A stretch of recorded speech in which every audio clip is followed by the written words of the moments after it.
पूरी मानव जाति के कल्याण में कुछ न कुछ हम योगदान दे पाए।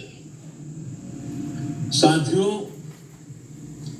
मुझे भगवान बसवेश्वर के वचनों,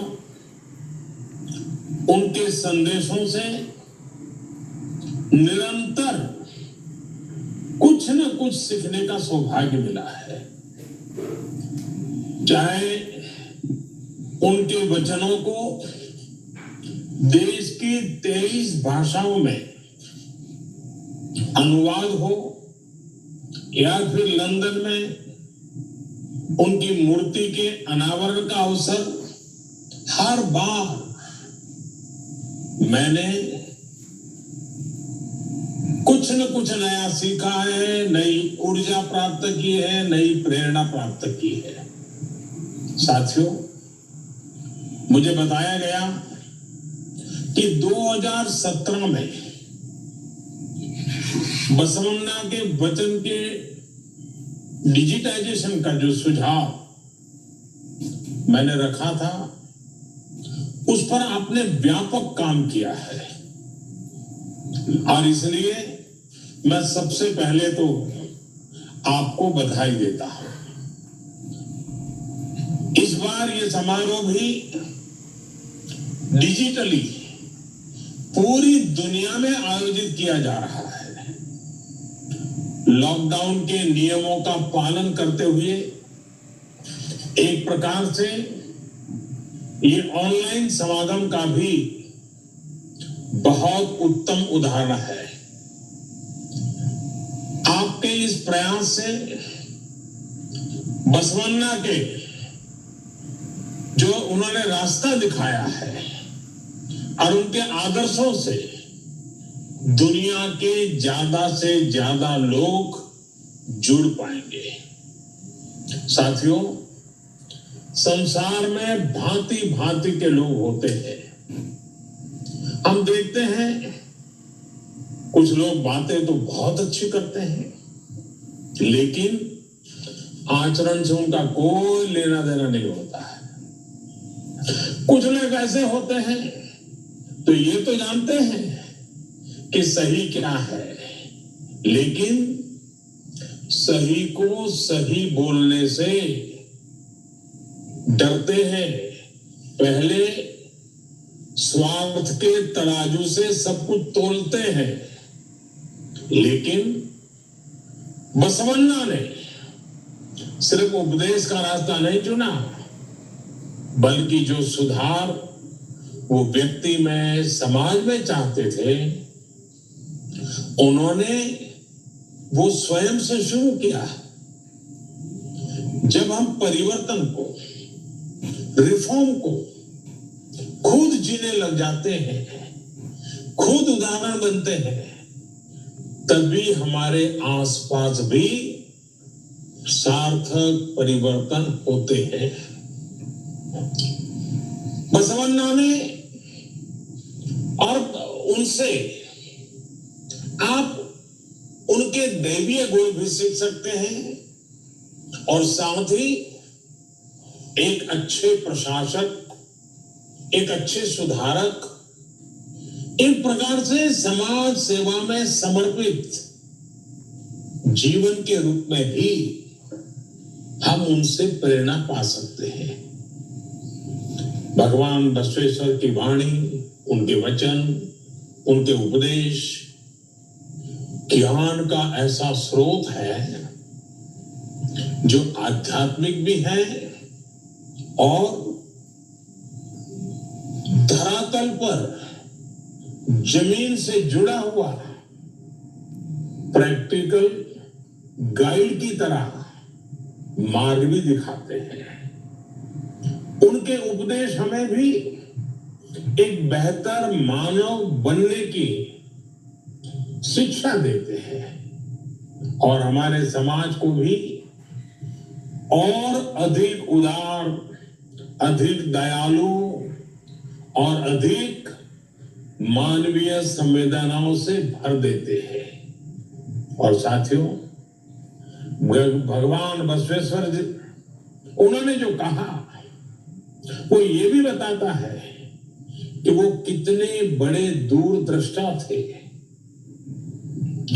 आज से सदियों पहले ही भगवान बसवेश्वर ने सोशल और जेंडर इक्वलिटी जैसे बड़े महत्वपूर्ण विषयों पर उस जमाने में समाज का मार्गदर्शन किया था। जब तक कमजोर को बराबरी का अधिकार और सम्मान नहीं मिलता, तब तक हमारी हर उन्नति अधूरी है। ये बात उन्होंने उस दौर में समाज को सिखाई थी। बसवन्ना ने एक ऐसे सामाजिक लोकतंत्र की नींव रखी थी जहां समाज के अंतिम पायदान पर खड़े व्यक्ति की चिंता पहली प्राथमिकता हो। बसवन्ना ने मानव जीवन के हर पहलू को छुआ है, उसको बेहतर बनाने के लिए प्रैक्टिकल समाधान सुझाए हैं। बसवन्ना ने हमेशा श्रम का सम्मान किया। उन्होंने मेहनत को महत्व दिया।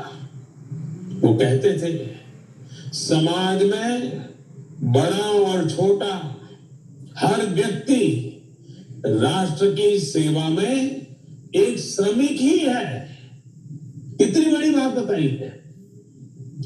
उनका विश्व दर्शन करुणा और प्रेम से ही भरा हुआ था। ऐसा लगता था जैसे मानो उनकी आंखों में से करुणा और प्रेम के झरने बह रहे हैं। उन्होंने हमेशा अहिंसा और प्रेम को ही भारतीय संस्कृति के केंद्र में रखा। और इसलिए आज जब हमारा देश, हमारा भारत अनेक चुनौतियों को पार करते हुए आगे बढ़ रहा है, तो बसवन्ना के विचार उतने ही प्रासंगिक हो जाते हैं। उनके ईश्वरीय वचन हो या अनुभव मंटपा की उनकी लोकतांत्रिक व्यवस्था या फिर स्वावलंबन के प्रयास हो, बसवेश्वर ने हमेशा इन्हें समाज निर्माण का अहम हिस्सा बनाया। समाज और प्रकृति का एक भाव, प्राकृतिक और सामाजिक संसाधनों का संयम के साथ उपयोग, उनकी ये भावनाएं जितनी सैकड़ों वर्ष पूर्व महत्वपूर्ण थी, आज भी उतनी ही महत्वपूर्ण है।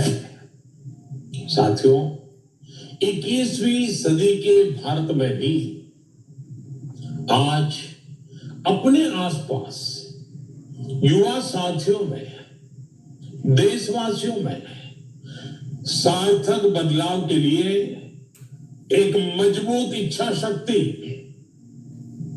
मजबूत संकल्प शक्ति मैं हमेशा अनुभव करता हूं। 130 करोड़ देशवासियों की वही संकल्प शक्ति जिसकी प्रेरणा सदियों पहले बसवन्ना ने दी थी, आज भारतवासियों को ये लगता है कि परिवर्तन वाकई उनसे शुरू होता है। इस प्रकार की आशा और विश्वास देश को मुश्किल से मुश्किल चुनौतियों से बाहर निकालने में बहुत मदद करता है और कर रहा है। साथियों, इसी आशा और विश्वास के संदेश को हमें आगे बढ़ाना है। इतना ही नहीं, उसको मजबूत करने में अपना योगदान भी देना है। यदि हमें परिश्रम और परोपकार के लिए प्रेरित करेगा, तभी तो हमें इच्छित परिणाम मिलेंगे। यही इस दशक में हमारे राष्ट्र को नई ऊंचाई पर ले जाएगा। आप सभी भगवान बसवन्ना के वचनों को, उनके आदर्शों को दुनिया भर में प्रसारित करते रहें, दुनिया को और अच्छा बनाते रहे। इसी कामना के साथ मैं अपनी वाणी को विराम देता हूं। हाँ, इन सब कार्यों के बीच आप सभी अपने स्वास्थ्य का भी ध्यान रखिएगा। और इन दिनों स्वास्थ्य का ध्यान रखने के लिए एक ही मंत्र है। जब दवाइयां नहीं है, वैक्सीन नहीं है और बीमारी कब कहां से आ थमकेगी पता नहीं है, तब एक ही रास्ता बचा है, 2 गज दूरी। हर एक के साथ 2 गज की दूरी।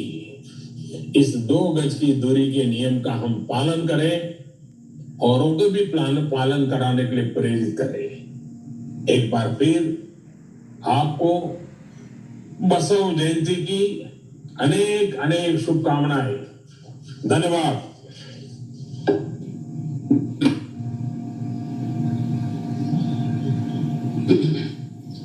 So, thank you, Honorable Prime Minister of India, Shri Narendra Modi ji.